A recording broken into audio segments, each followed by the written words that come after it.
রাস্তায় দেখতেছে আগুন লাগছে বিমানটা, তখন আইসা প্যারাশুটটা এই গাছের মধ্যে আটকে গেছিল। টিনের চাল যেখানে তিনি পড়েছেন সেখানে একটি বিশাল আকারের গর্ত তৈরি হয়েছে।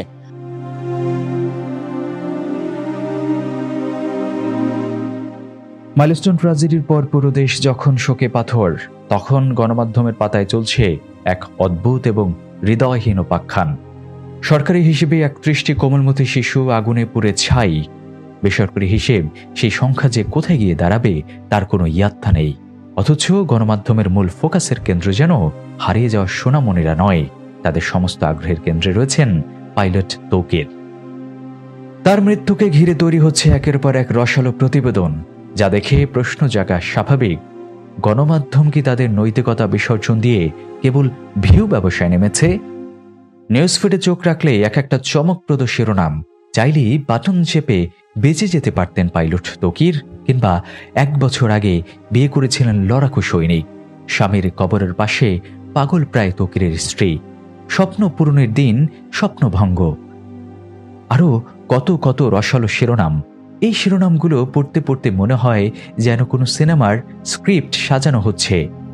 একজন পাইলটকে জাতীয় বীর বানানোর এই অসুস্থ প্রতিযোগিতায় গণমাধ্যমগুলো এতটাই মত্ত যে তারা সত্যের গভীরে যেতেও ভুলে গেছে। বাস্তবতা হলো পাইলট তৌকির এজেক্ট করেছিলেন। তার গায়ে আগুনের বিন্দুমাত্র আঁচড়ও পাওয়া যায়নি। সফলভাবে এজেক্ট করতে না পারায় তার প্যারাসুট নিয়ন্ত্রণ হারিয়ে একটি ভবনের ছাদে পড়ার কারণেই তার মৃত্যু হয়। একজন পাইলটের মৃত্যু নিঃসন্দেহে দুঃখজনক, কিন্তু আত্মরক্ষার একটি ব্যর্থ চেষ্টাকে আত্মত্যাগের মহাকাব্য হিসেবে প্রচার করাটা কতটা যৌক্তিক?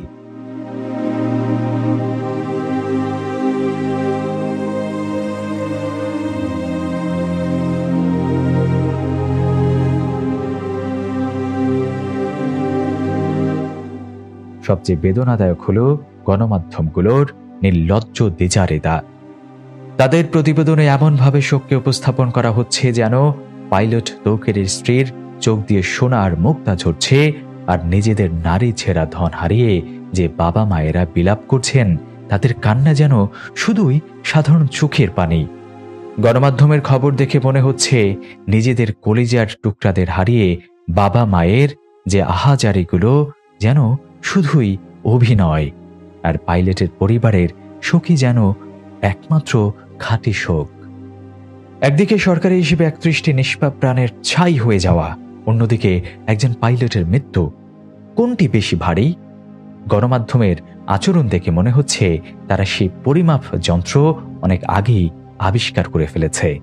তাদের কাছে অসংখ্য শিশুর মৃত্যু কেবল একটি সংখ্যা মাত্র, কিন্তু পাইলটের মৃত্যু যেন একটি বীর গাথা।